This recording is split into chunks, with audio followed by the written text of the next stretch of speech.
Picture a grand gala, glittering chandeliers, and a brilliant city skyline swirling with secrets and ambition.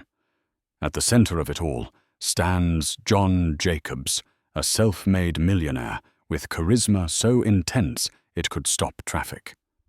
Yet behind the flash of cameras and the pop of champagne darkness lurks a shattered vow, a broken woman, and a scandal that will grip the entire nation. What if the man who seemed to have everything lost it all with one devastating choice? Enter a world of betrayal, heartbreak, and cunning deception as we unravel the story behind the headlines. Brace yourself for a tale you'll never forget. John Jacobs was born in a small, unremarkable suburb just outside Chicago, far removed from the bright lights and glossy magazines that would later define his world. Growing up, he watched his father, an overworked mechanic, toil under the hood of cars for hours on end. Their family's tiny one-story house needed constant repairs, roof leaks, peeling paint, creaking floors. It was a life that taught John two lessons. First, money might not buy happiness, but it certainly provided options. Second, ambitions are worthless without dogged persistence. While his classmates dreamed of throwing footballs for the Chicago Bears or starring in Hollywood blockbusters, John had a singular vision: make enough money so that he'd never see his parents struggle again. In high school, he hustled relentlessly. He mowed lawns, delivered newspapers, and used any spare moment to scour the classifieds for odd jobs. Even then, he had a magnetic charm, a quick wit, and a knack for turning the slightest advantage into profit. By the time he graduated, he'd saved enough to pay his own way through a modest college education. During those formative years, John crossed paths with people who saw beyond his humble origins. One of them was Bill Jenkins, a professor of finance, who'd once interned under Warren Buffett. Jenkins recognized John's rare blend of intelligence and audacity. Under Jenkins's mentorship, John's worldview expanded, and he learned that building wealth was an art, a combination of patience, risk-taking, and astute decision-making. Little did John know that these early lessons would pave the way to a life he once thought impossible: mansions, fancy cars, and eventually a romance that would lead him down a very dark path. By the time John reached his early 20s, he was well on his way to forging a successful career in venture capital. He attended countless conferences, networked with prominent investors, and pitched ideas to any venture capitalist willing to listen. It was at one such conference in Silicon Valley that he met Rebecca Martinez, then Rebecca Hall, a spirited journalist covering technology startups for a small publication. She was interviewing entrepreneurs, but John caught her eye when he passionately discussed a new renewable energy project he was funding. Rebecca was as driven as John, though her ambitions took a different form. She pursued truth and compelling human stories, believing real change often came from shining a light in dark corners. She had a quick sense of humor and a zest for life that matched John's own enthusiasm. Their first conversation ran long into the night, moving from industrial trends to personal aspirations. They discovered they shared an unshakable belief in self-determination and a love for late-night takeout. By the time they finished talking, the conference staff had begun turning out the lights. That night, John walked Rebecca to her rented car. In the dimly lit parking lot, the spark between them felt almost electric.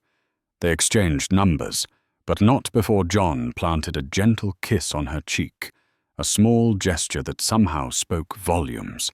Over the next few months, they navigated long-distance phone calls and busy schedules, forging a relationship fueled by mutual respect, curiosity, and unwavering support for each other's dreams.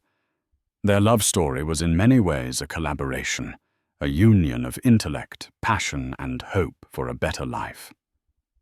2 years later, their wedding was a modest but heartfelt ceremony in San Francisco's Golden Gate Park. The guest list was intimate, mostly close friends, along with a handful of business associates and extended family. John's parents, tearful and proud, watched their son stand under a floral arch, hand in hand with the woman who matched him in both ambition and compassion. Real-life luminaries made brief appearances. John's mentor, Professor Jenkins, was there, as were a few colleagues from venture capital circles, people who had begun noticing John's growing influence. Rebecca's parents, quiet and warm, offered blessings in Spanish and English, a reflection of her mixed heritage. The couple exchanged vows that spoke of partnership, unwavering loyalty, and faith in the dreams they had yet to realize. Those vows were more than words. They were a foundation. Their first year of marriage saw them traveling from Chicago to New York, London, and even Tokyo, building networks, investing in startups, and forging global connections. With each success, John gained confidence, and his fortune seemed to multiply exponentially. Rebecca moved from covering tech stories to spearheading an investigative team at her publication, pushing her own career boundaries. Their synergy was extraordinary. They were unstoppable. They returned home from each trip feeling invincible, certain that their shared world would always be bright. In the midst of rapid career climbs, the couple received life-altering news: Rebecca was pregnant. The revelation arrived on a quiet Sunday afternoon at their newly purchased condo overlooking Lake Michigan. She had been feeling nauseous for weeks and dismissed it as stress, but a home pregnancy test changed everything. Emotions collided: excitement, shock, curiosity, and most of all, profound love. John, who had always imagined fatherhood as a distant milestone for someone else, found himself overwhelmed with joy. They announced the news to their parents over dinner, tears blending with laughter as they toasted to the baby's future. With financial security no longer a concern, the couple prepared for their child with open hearts. Rebecca scaled back some of her investigative travel, focusing on safer assignments that allowed her to work from Chicago. John talked about building a trust fund, ensuring his future son or daughter would never endure the struggles he and his family once faced. Yet it was also at this time that the strain of balancing work, personal life, and a growing public profile took its toll. Invitations to exclusive events poured in, and John found himself mingling with celebrities, tech giants, and media moguls. Rebecca, increasingly fatigued by pregnancy, couldn't always attend. She encouraged John to go anyway, trusting him implicitly, convinced their love was unshakable. Little did they know that their faith in each other was about to be tested in the cruelest way possible. As John climbed the ladder of success, he found himself at a star-studded fundraiser in Los Angeles for a global literacy campaign. A-listers like Leonardo DiCaprio and Ariana Grande were in attendance, along with notable billionaires such as Mark Cuban and Elon Musk. Among them was Sierra Martinez, a charismatic socialite who had recently made headlines for her extravagant lifestyle and philanthropic endeavors, or so she claimed. Sierra caught John's eye the moment she stepped into the room. She possessed a youthful vibrancy, an outgoing nature, and a flair for drama. The tabloids had referred to her as the Princess of Beverly Hills thanks to her rumored inheritance and lavish spending habits. When they were introduced by a mutual acquaintance, her laughter filled John's ears like a hypnotic melody. She made it her mission to be the most dazzling figure in the room, and John, thirsty for excitement, found it hard to ignore her. Later that evening, they found themselves cornered by the bar, exchanging banter over top-shelf whiskey. Sierra's stories were dramatic yacht parties off the coast of Saint-Tropez impromptu, shopping sprees in Milan, charity balls where she was photographed with heads of state. John listened half-skeptical, yet enthralled by her bravado. He told himself it was harmless fun, just networking. After all, he was a married man, an expectant father. But Sierra had an uncanny way of making him feel like the only person in the room, and that dangerous thrill would soon become his undoing. In the following weeks, Sierra seemed to appear wherever John went. She slid into the same charity luncheons, attended the same technology expos, and even appeared at a private investor meeting in Las Vegas. John couldn't decide whether it was coincidence or cunning design. Either way, Sierra managed to infiltrate the corners of his professional and personal life with disconcerting ease. Their exchanges grew more personal. She started complimenting his suits, his choice of cufflinks, his suave confidence when speaking to potential investors. She'd send flirtatious text messages, such a commanding presence on stage today, coupled with selfies of her glamorous outfits. John told himself there was no harm in responding. He was just being polite, right? But deep down, he realized this was new territory, a direct challenge to the fidelity he'd once believed was unshakable. As weeks turned into months, the tension between them took on a life of its own. Late-night phone calls to finalize charitable contributions bled into personal confessions. John found himself sharing details about his upbringing and parents, things he rarely confided in anyone but Rebecca. Sierra, in turn, expressed how difficult it was to be perceived as a shallow socialite, claiming she had a deeper side few people recognized. In the background of John's life, Rebecca was progressing through pregnancy, fully trusting her husband while dealing with her own changes.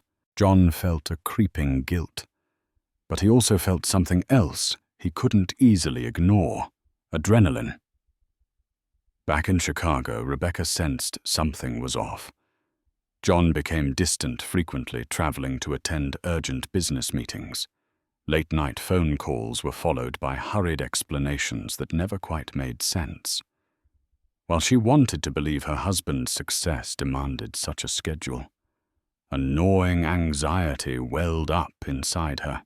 She noticed how John's once eager eyes were often diverted to his phone. She noticed the new cologne he wore, one she had never seen in their bathroom.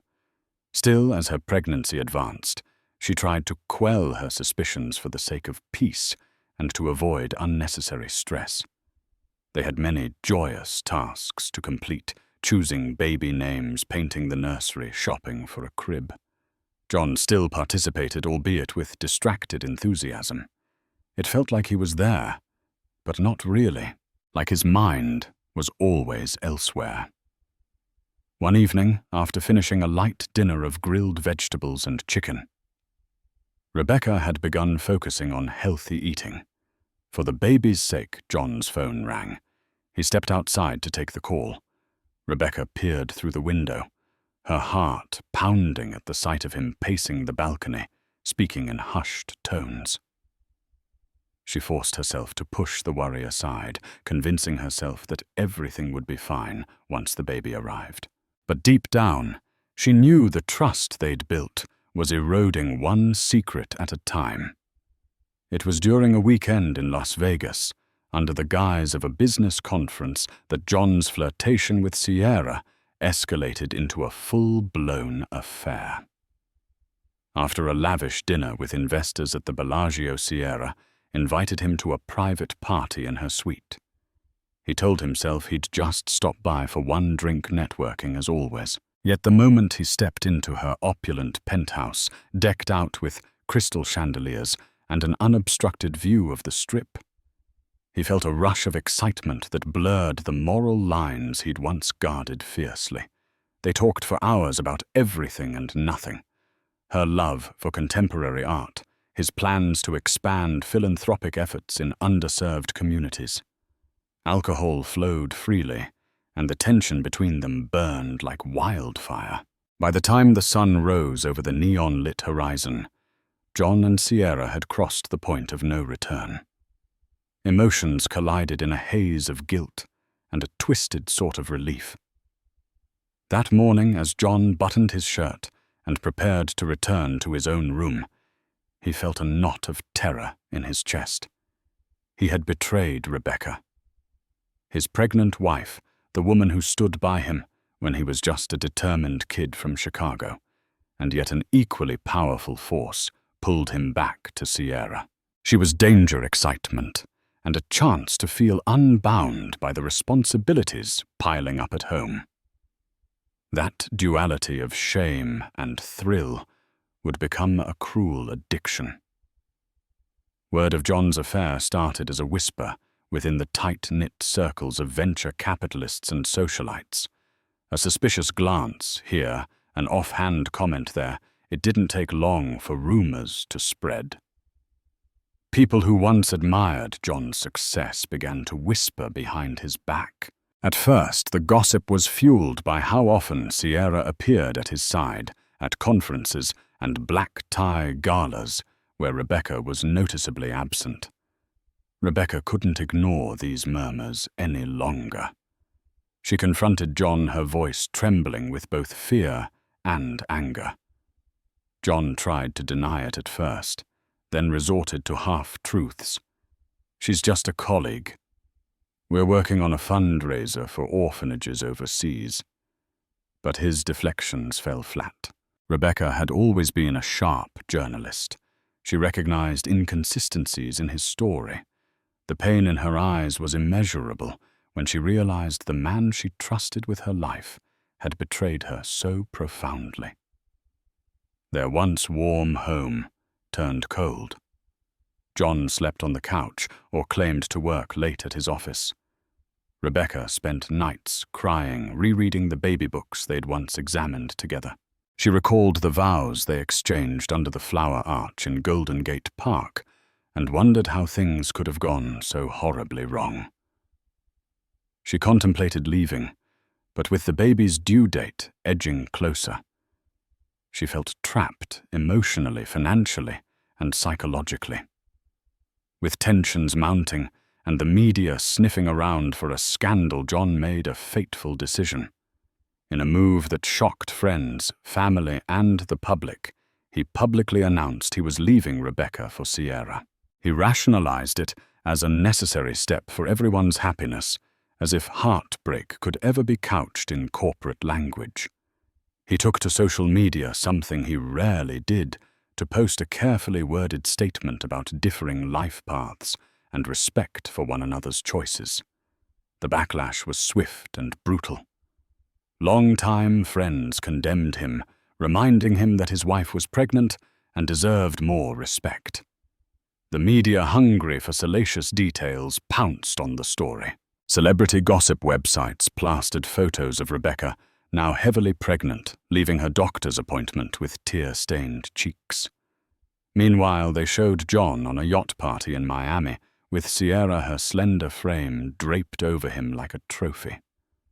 Rebecca tried to shield herself from the tabloids, but the constant coverage was inescapable. Even the normally staid financial publications carried headlines like "Tech Mogul Leaves Pregnant Wife for Younger Socialite." Overnight, John's carefully cultivated reputation began to crumble, taking with it the trust of investors and associates who wondered if he might be equally untrustworthy in business. Devastated though she was, Rebecca refused to give in to complete despair. She sought legal advice to protect her rights and her child's future. She found solace in her parents' home, surrounded by their gentle support and unconditional love. Determined not to be a victim, she pulled on her investigative skills and dug deeper into Sierra's background. If John was too blinded to see something was off about his new partner, then Rebecca would find the truth herself. Meanwhile, Rebecca's circle of friends and sympathetic journalists mobilized. They compiled every story, rumor, and financial tidbit on Sierra Martinez. Whispers of questionable, charitable endeavors cropped-up projects that had started with a bang but mysteriously fizzled out. Large donations that never made it to the intended recipients. Photographs with high-profile figures who later claimed they barely knew Sierra. Though heavily pregnant, Rebecca felt a renewed sense of purpose. She was a mother-to-be, and if John wasn't going to protect their child's future, she would do it herself. Late into the night, she pored over digital archives, interviewed people who'd once worked with Sierra, and found a string of inconsistencies that pointed to one alarming conclusion: Sierra Martinez was not who she claimed to be.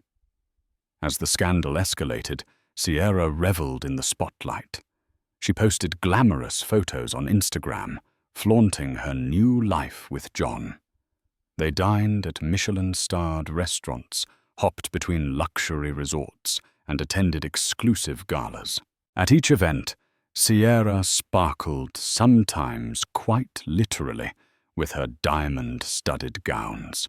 The paparazzi trailed her relentlessly, capturing every smug grin and coquettish pose.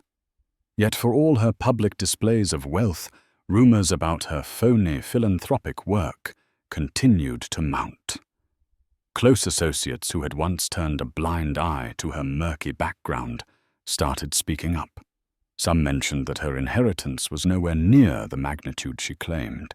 Others whispered she might have manipulated older men before siphoning off resources until they were forced to part ways, bruised, financially depleted and ashamed. John, blinded by infatuation and the adrenaline rush of his new relationship, dismissed these rumors as envy or vindictiveness. He believed Sierra's tearful explanations about mismanaged funds and jealous ex-friends. Moreover, he was desperate for affirmation. His public image was in tatters after leaving his pregnant wife.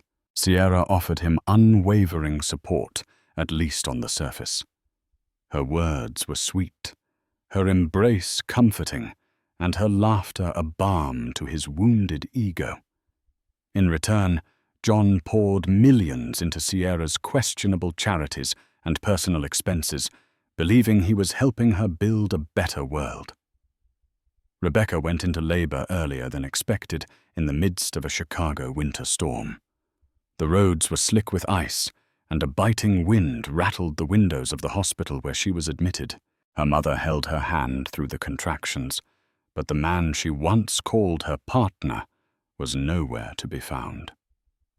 John was in Monaco with Sierra at a high-stakes investor meeting, or so the tabloids reported. The labor was grueling, lasting nearly 18 hours. When their baby girl Lucia finally arrived, Rebecca found her pain momentarily overshadowed by the sheer miracle of new life. She held her daughter against her chest, tears of both sorrow and joy streaming down her face. She sent John a text message with the news, a photo of their newborn swaddled in a pink blanket. Hours passed, but no reply came. For 2 days, Rebecca struggled with postpartum exhaustion, emotional turmoil, and heartbreak. She had her family's support, and her father paced the hospital halls, cursing John under his breath. Meanwhile, social media erupted at the image of John and Sierra on a yacht, once again oblivious to the child he had just brought into the world. Rebecca felt a complex mix of anger and pity. Anger for his betrayal, and pity because she sensed he was being manipulated by a woman with far darker intentions. As news spread that John hadn't even acknowledged his daughter's birth, the public's disdain turned venomous. Once hailed as a visionary entrepreneur, he was now labeled a villain on social media. Twitter raged with hashtags like #deadbeatdad and #canceljohnjacobs. Major investors withdrew from his projects, citing moral and ethical concerns. Even the board of directors at his main venture capital firm convened an emergency meeting to discuss his future role. worried about the negative press impacting the company's valuation. John, cornered and frantic, flew back to Chicago after pictures of Rebecca and the newborn appeared on national news outlets. Press reporters hounded him at O'Hare Airport, questioning his neglect, his affair, and his rumored lavish spending on Sierra. He tried to offer a half-hearted apology, but his voice wavered. It was too little, too late. The avalanche of scorn showed no signs of slowing. Meanwhile, Sierra watched from the sidelines, feigning tears for the cameras, but privately seething that her newfound fortune could be jeopardized if John's empire collapsed. She urged him to stay strong, whispered promises about their bright future. But behind the scenes, she was making her own calculations. How to preserve her image, her luxuries, and her bank account should John's wealth implode. Rebecca took Lucia home to a modest apartment she'd rented temporarily, distancing herself from the public eye.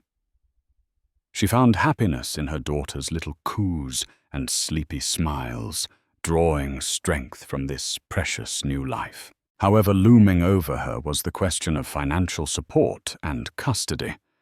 John had made no direct mention of his responsibilities as a father, other than minimal child support payments that felt more like hush money than genuine care. She pressed forward with her investigation into Sierra. By now, she had an overwhelming collection of leads suggesting Sierra was a con artist. Records of her real birth name, Sierra Delgado, surfaced alongside several lawsuits filed by older men who claimed they'd been swindled. One lawsuit alleged that Sierra had faked a medical condition to extract money. Another claimed she'd staged a kidnapping threat against herself to gain sympathy. Each piece of evidence painted a clearer picture of a calculating manipulator. Rebecca's maternal instinct roared. It wasn't just about John anymore, it was about Lucia. If Sierra managed to entangle John further, Lucia's future inheritance and security could be in jeopardy. Fueled by protective love, Rebecca doubled her efforts, determined to expose the truth. Her journalist's training proved invaluable as she followed the paper trail, naming names, and even reaching out to a private investigator who'd once worked for a high-profile figure in Hollywood. Amid the chaotic fallout, John began to suspect something was off. His finances were hemorrhaging. Multiple deals he'd counted on were either postponed or outright cancelled. Analysts who once praised him as a genius now criticized his personal judgment. Moreover, Sierra's behavior began to shift. She grew more possessive, lashing out whenever John expressed concern about returning to Chicago to see his daughter. She insisted that the stress of facing the media would destroy him, that he needed her by his side. In quieter moments, he caught Sierra making questionable phone calls. Late at night, he overheard hushed conversations about offshore accounts or arguments where she threatened to expose certain secrets if she didn't get her way. Tiny cracks in her charming facade appeared, fueling a growing unease in John's mind. Could the rumors be true? Had he thrown away his marriage and possibly his entire reputation for someone who was using him? Yet he couldn't bring himself to face the harsh truth head-on. Guilt over how he'd treated Rebecca and fear of losing Sierra, whom he still believed he loved, kept him in a state of denial. He tried to talk to Sierra about his concerns, but she'd break down sobbing, claiming memory lapses or fainting spells caused by too much stress. Every time he threatened to pull away, she'd stage another health crisis, effectively reeling him back in. The turning point arrived on a summer night in New York, where John and Sierra were staying in a penthouse suite overlooking Central Park. They were in town for a philanthropic gala, one that Sierra had insisted they attend to salvage John's tarnished image.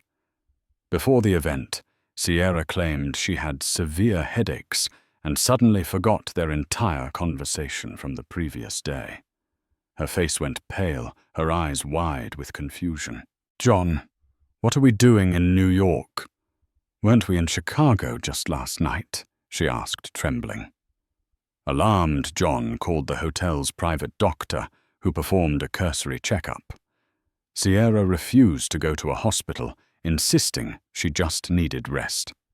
Confused and frightened, John cancelled their appearance at the gala.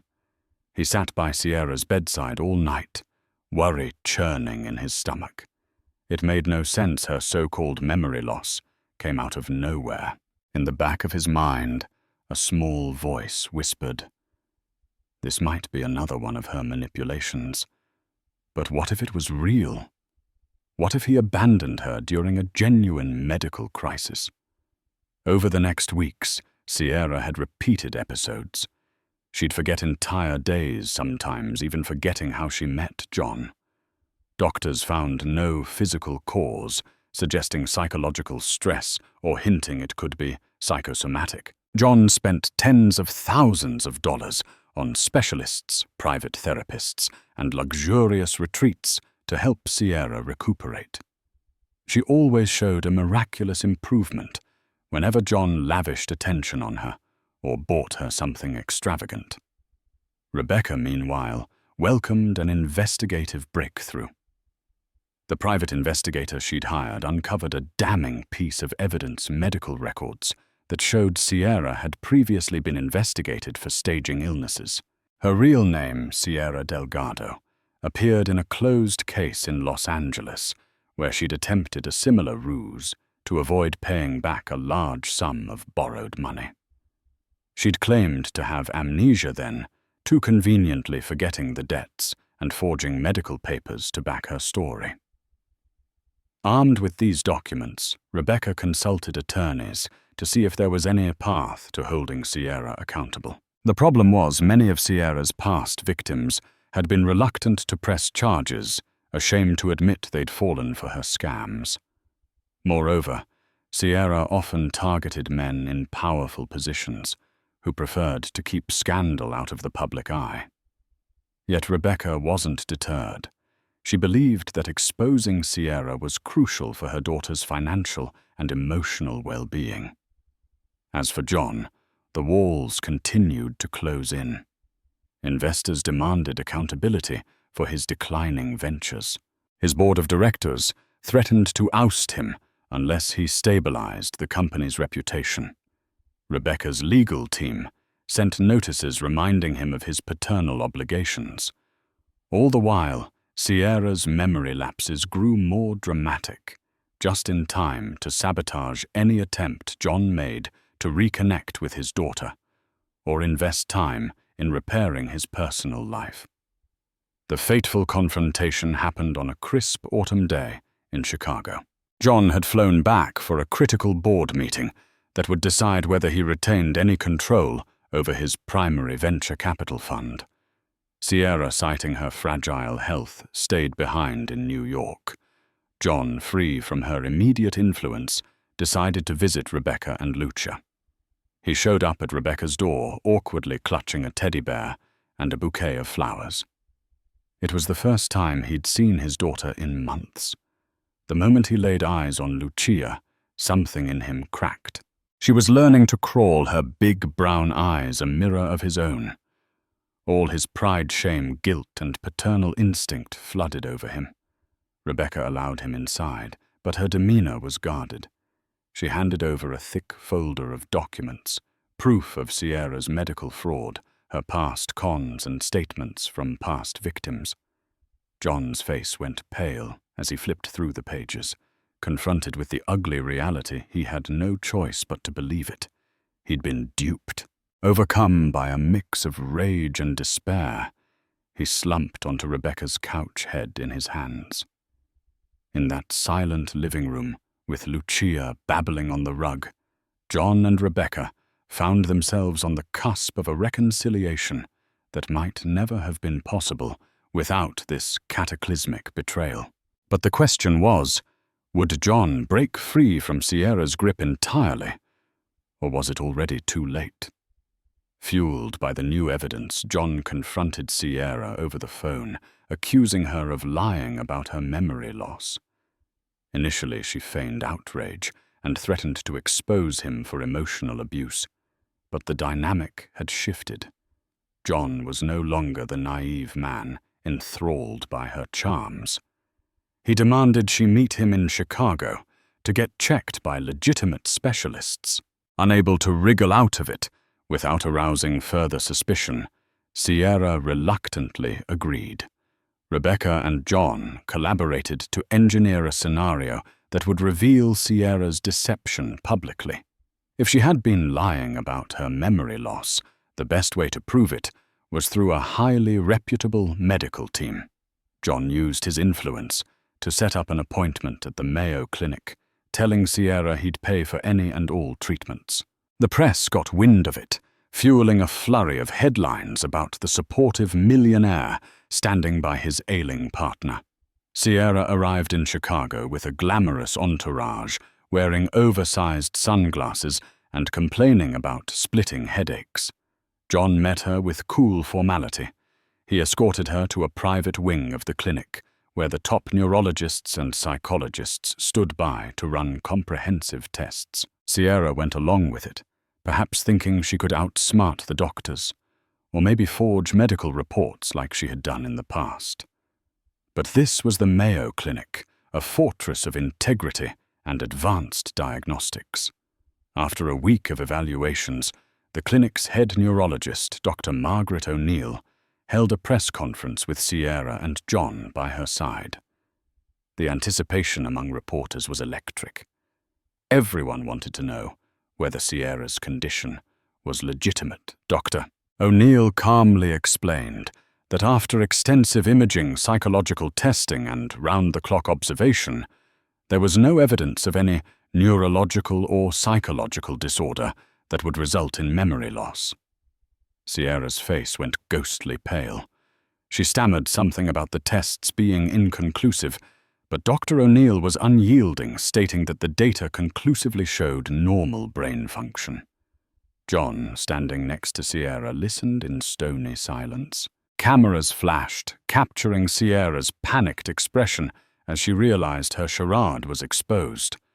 The press, initially sympathetic to the possibility of a debilitating illness, turned rabid with curiosity and derision.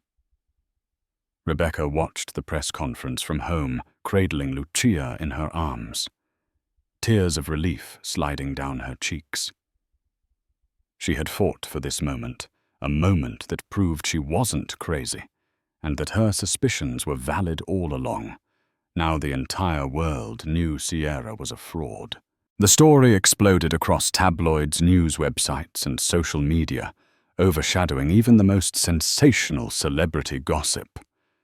In the days after the press conference, Sierra's empire of deceit came crashing down. Investors who had funneled money into her fake charities demanded refunds, threatened lawsuits, or pursued criminal charges. Men from her past, some previously afraid to come forward, began telling their stories to journalists, revealing a pattern of manipulation and extortion. John wasted no time distancing himself from Sierra. He cut off her credit cards, froze all joint accounts, and hired a team of lawyers to protect himself from any fallout. He also cooperated with the authorities, who began investigating Sierra for fraud. Investigators discovered an intricate web of shell companies in the Cayman Islands and Belize, all traced back to Sierra's real identity, Sierra Delgado. Under mounting legal pressure, Sierra vanished from public view. Rumors circulated that she'd fled the country, but official records showed she was still in the United States, possibly hiding out with relatives. The once glittering socialite was now a pariah, her every move monitored by both law enforcement and a scandal-hungry media. Amid the chaos, John took a step toward redemption by focusing on Lucia. He visited Rebecca's apartment almost daily, trying to bond with his daughter. The first time Lucia reached for his finger, giggling softly, John felt a wave of emotion that caught him off guard. This tiny human was a part of him, and he had nearly missed out on her life entirely.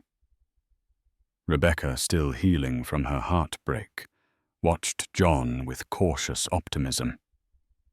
She saw genuine remorse in his eyes, a kind of humility she'd never witnessed before. He apologized repeatedly, not just for the affair, but for abandoning her in her most vulnerable moment. He offered to provide financial security for Lucia and even set up a trust fund that would ensure her future independent of any relationship drama. Yet words and money alone weren't enough to mend the deep wound. Rebecca insisted John see a counselor and agree to a co-parenting plan that prioritized Lucia's well-being. Surprisingly, John agreed without hesitation, aware that his moral compass needed realignment. Publicly, he issued a heartfelt statement, taking responsibility for his mistakes. It wasn't a complete rehabilitation of his tarnished image, but it was a start. Professionally, Rebecca's life took an unexpected positive turn. Her thorough investigative work into Sierra Delgado's background caught the attention of major news outlets. She was offered a senior investigative journalist position at a reputable national newspaper, a role that included the freedom to choose her own stories and the budget to chase them. Emotionally, she was still processing the turmoil, raising Lucia, grappling with the betrayal of the man she once loved wholeheartedly, and now navigating a precarious path to possible forgiveness. Despite the lingering pain, she decided not to let bitterness consume her. She focused on what she could control, being an excellent mother, an ethical journalist, and a steadfast supporter of truth. Friends and family rallied around her, celebrating the quiet strength she had displayed throughout the ordeal. Though the tabloids still took an interest in her life, hoping for a dramatic meltdown, Rebecca refused to give them the satisfaction. She lived with dignity, determined to demonstrate that women could weather storms of betrayal and still stand tall. Just when everyone thought Sierra had faded into oblivion, she resurfaced in the unlikeliest way, a televised interview with a notoriously sensational talk show host. The promo ads alone were enough to send shockwaves through social media. Sierra Martinez. Her side of the story. People were glued to their screens, curious to see how she'd spin her downfall. Wearing a conservative dress and minimal makeup, Sierra looked like a shadow of her former glamorous self. She tearfully claimed she had been set up, that the doctors at the Mayo Clinic were bribed, that she'd suffered from real memory issues, but was too afraid to disclose her mental health history. She accused John of manipulating her into a crazy gold-digger narrative to save his own career. However, her performance failed to resonate. Interspersed throughout the show were damning clips of evidence, her fake charities, her past aliases, and a montage of contradictory statements from previous interviews. The talk show host, clearly unimpressed, grilled her on every point. By the end of the segment, Sierra's narrative lay in shambles. The final blow came when the host read an official statement from the Mayo Clinic, reaffirming there was no medical basis for Ms. Martinez's claims. Following the disastrous interview, Sierra faced a barrage of lawsuits. Former donors defrauded associates, and even the IRS lined up to demand restitution. Criminal charges loomed for everything from tax evasion to fraud. John cooperated fully, providing documents that tracked his own financial transfers to Sierra's ventures, revealing how she had siphoned funds for personal use. During depositions, Sierra tried to implicate John, claiming he was complicit in misusing funds. Her attempt to shift blame backfired when bank records and email correspondences provided by John's legal team showed he had genuinely believed the money was for legitimate charitable activities. The courts quickly saw through her desperation. Rebecca was subpoenaed to testify about Sierra's mental health claims and the authenticity of the medical records. Armed with her investigator's dossier, Rebecca delivered an unflinching account that contradicted Sierra's testimony, case by case, witness by witness. Sierra's labyrinth of lies collapsed. As the legal battles raged on, John returned to the roots. He'd long neglected his startup investments, his philanthropic interests, and most importantly, his family. He sold off some of his luxury assets to stabilize his finances, reassuring his board of directors that he was committed to ethical leadership. Slowly, investors regained confidence in him, though he had to work twice as hard to repair the damage. Rebecca, torn between her residual anger and her empathy for a man she once deeply loved, found herself in an emotional gray area. John had proven he wanted to be a good father to Lucia, but was that enough to rekindle a romance that had been shattered so publicly? She allowed him into their daughter's life more fully, watching from the sidelines as John tried to make up for lost time, feeding Lucia, changing her diapers, taking her for strolls along Lake Michigan. Mutual respect began to replace the hostility. Rebecca still had boundaries. She'd learned from her heartbreak. Their relationship evolved into one of cautious friendship bound by their shared love for Lucia. They even managed to share a few civil dinners, discussing everything from current events to the next steps in Sierra's looming criminal trial. Months passed, and Lucia grew from a babbling infant into a giggly toddler. She was the light in both of their lives, a testament to the fact that something beautiful could emerge from unimaginable pain. Friends marveled at how John and Rebecca managed to co-parent with dignity, setting aside their bitterness for the sake of their child. John committed to therapy, hoping to unravel the complex emotional issues that had led him astray. In sessions, he admitted he'd been seduced not just by Sierra's beauty, but by the thrill of escaping responsibility. The counselor helped him confront the guilt and shame that had overshadowed his decision-making. "Money doesn't define you," the counselor often reminded him. "Character does." Rebecca also underwent her own healing journey. She joined a support group for single parents, finding camaraderie in shared stories of betrayal and resilience. She began to see John's affair as less of a personal failure on her part, and more as a reflection of his inner turmoil. Though the scars remained, she discovered she could live with them, even grow stronger because of them. Finally, the day of Sierra's criminal trial arrived. She faced multiple counts of fraud, money laundering, and conspiracy to commit fraud. The courtroom was packed with journalists, former associates, and curious onlookers. John appeared as a key witness, detailing how Sierra manipulated him with false memory loss, claims siphoned his funds, and systematically lied to investors. His testimony was meticulous, backed by hard evidence. Next came the barrage of statements from men she'd duped in the past. Their stories painted a mosaic of deceit. All of them believed they were special to Sierra, until she drained their finances or put them in untenable positions. Sierra tried to maintain composure, but as the prosecution presented its case, her bravado cracked. She occasionally burst into rants accusing everyone of collusion. Her defense attorney struggled to keep her outbursts in check. By the end of the proceedings, the judge declared her guilty on multiple counts, sentencing her to a lengthy prison term. Outside the courthouse, cameras flashed as John and Rebecca left side by side, albeit with emotional distance between them. The chapter on Sierra Delgado was finally closing. With Sierra behind bars, John's life entered a period of soul-searching. He publicly vowed to refocus on philanthropic work that truly mattered, not superficial charities aimed at boosting his social status. Rebecca, for her part, continued to thrive in her investigative role, her byline appearing on front-page stories that tackled corruption and social injustice. Their co-parenting arrangement blossomed into a partnership. John respected Rebecca's autonomy.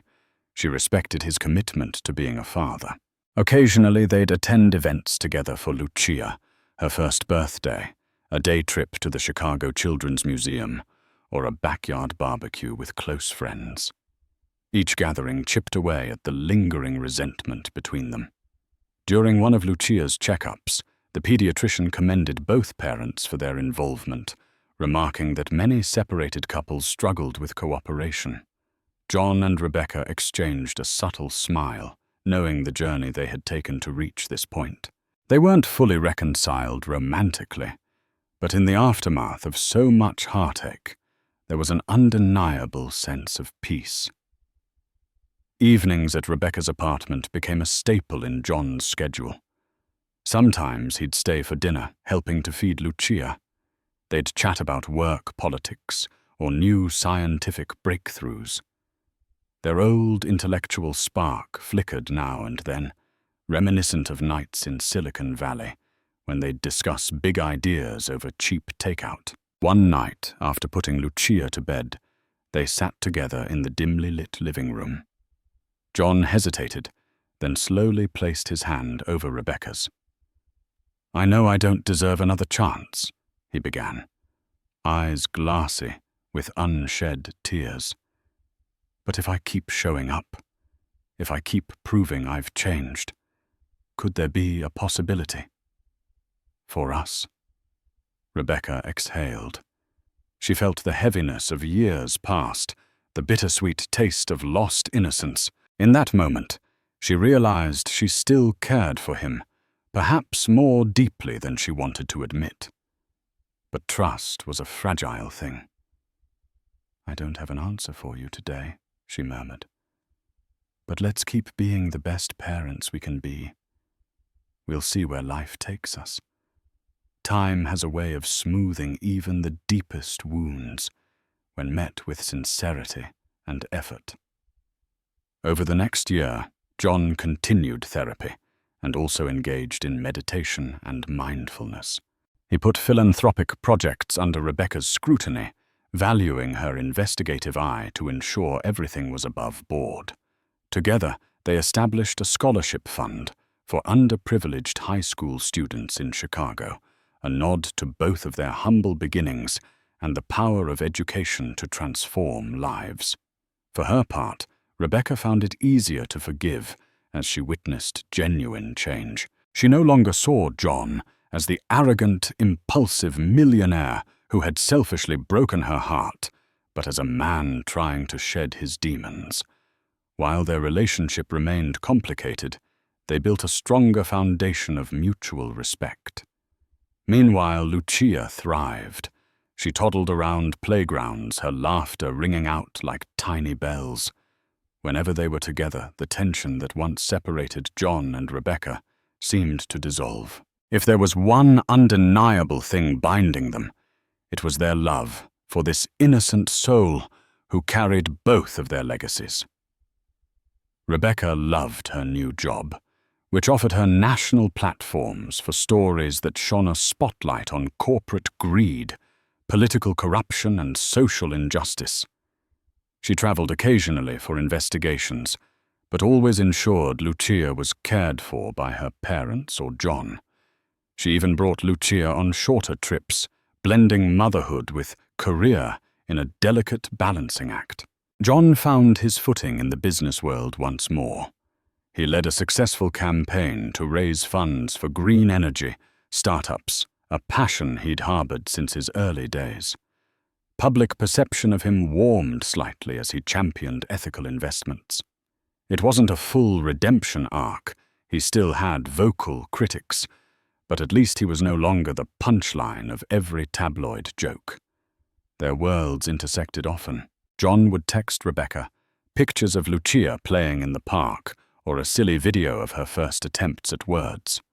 Rebecca, in turn, would update John about Lucia's developmental milestones or forward interesting articles she'd written. They became in many ways something resembling friends, though the past was never completely out of sight. On a chilly winter evening, nearly 2 years after the initial scandal, they found themselves alone at Rebecca's apartment. Lucia was tucked into bed, the soft glow of a nightlight illuminating her bedroom. A sense of warmth and nostalgia filled the air as Rebecca and John sipped tea, reminiscing about simpler times. John finally spoke of the affair in a way he never had before, raw, unguarded. He explained how he'd felt immense pressure in his career, a deep fear of impending fatherhood, and a twisted desire to reclaim the carefree youth he never really had. Sierra had represented everything glamorous and wild, and he'd been too weak to resist. Rebecca listened, tears welling up.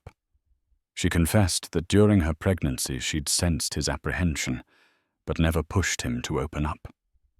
They were both at fault in different ways, he for betraying her trust, she for not recognizing the depth of his fears. By the end of their conversation, they were both in tears, releasing resentments that had festered for years. It wasn't an erasure of past hurts, but it was a profound step toward understanding. The months following that night saw John and Rebecca in a delicate dance of reacquaintance. They took Lucia to the zoo, visited pumpkin patches in the fall, and decorated a Christmas tree together. The closeness felt natural, yet unfamiliar, like slipping into an old sweater that was both comforting and a bit snug in places. Friends watched with cautious optimism, uncertain if they were witnessing the rekindling of a romance or simply a sturdy friendship. Even Lucia sensed a new tenderness between her parents. She'd babble excitedly whenever they were all together, as though delighting in the harmony she could sense. Professionally, both continued to flourish. John's renewed focus on ethical business practices drew new supporters, including some major endorsements from philanthropic icons like Bill Gates. Rebecca, fresh off a major exposé on pharmaceutical corruption, received accolades and an award nomination. Their individual successes seemed to mirror the personal growth they had achieved. Late one afternoon, Sierra Delgado reappeared this time at Rebecca's office building. She had managed to post bail pending an appeal of her conviction. Gaunt and visibly distressed, Sierra confronted Rebecca in the lobby, demanding a private conversation. Startled Rebecca allowed her into a nearby cafe. Eyes darting nervously, Sierra claimed she was being set up by larger, more powerful players. She offered Rebecca a scoop on some big names if Rebecca helped reverse the public narrative about her crimes. Rebecca refused, citing the mountain of evidence against Sierra. When Sierra attempted emotional manipulation, feigning tears, talking about her own troubled childhood, Rebecca stood firm, her gaze unwavering. Eventually, security escorted Sierra out. That was the last time Rebecca ever saw her in person. A week later, Sierra's appeal was denied. She was ordered to start serving her prison sentence immediately. With Sierra's final gambit thwarted, a sense of closure settled over John and Rebecca's lives. The drama that had once consumed them receded into the background, replaced by the day-to-day joys and challenges of raising a child. Lucia turned 3, a milestone they celebrated with a small backyard party. Watching her blow out the candles on her princess-themed cake, John and Rebecca shared a warm look of mutual pride. That evening, after the guests had left, they tucked Lucia into bed and lingered in the kitchen. The silence filled with unspoken possibilities. John gently took Rebecca's hand, pulling her close. "I can't change the past," he said, "but I can promise to honor whatever we build from this moment on." Rebecca felt a weight lift off her heart. She leaned into his embrace, not fully certain of the future, but willing to take a chance on a man who was no longer the same person who abandoned her. After all, people could change, but only if they truly wanted to. In the months that followed, John and Rebecca slowly rebuilt their intimacy. They attended counseling sessions together this time, as a couple, unsure if they wanted to remarry or simply continue co-parenting with affection. Their therapist encouraged them to set boundaries, learn communication skills, and address the trauma of betrayal in a healthy way. They traveled with Lucia to John's hometown, revisiting the modest mechanic's shop where he'd grown up watching his father. He shared stories of simpler times of how those experiences shaped his drive for success. Rebecca reciprocated by introducing him to extended relatives in her mother's hometown, painting a vivid picture of her multicultural heritage. These trips felt like forging new memories, unburdened by the storm of their past. Friends and family watched with tears in their eyes as John and Rebecca inched closer toward reconciliation. It wasn't a Hollywood ending, nor a neat fairy tale. Rather, it was a nuanced, fragile, and deeply human process, requiring daily acts of kindness and courage from both. On a warm evening, nearly 4 years after their tumultuous split, John decided to take a bold step. He organized a simple gathering at their favorite park by Lake Michigan, inviting only close friends and family. With Lucia clinging to his leg, John knelt on the grass before Rebecca. He didn't offer a grand speech, just a heartfelt admission of love and gratitude. Pulling out a small ring box, he said, "I don't want to erase the past because it made us who we are.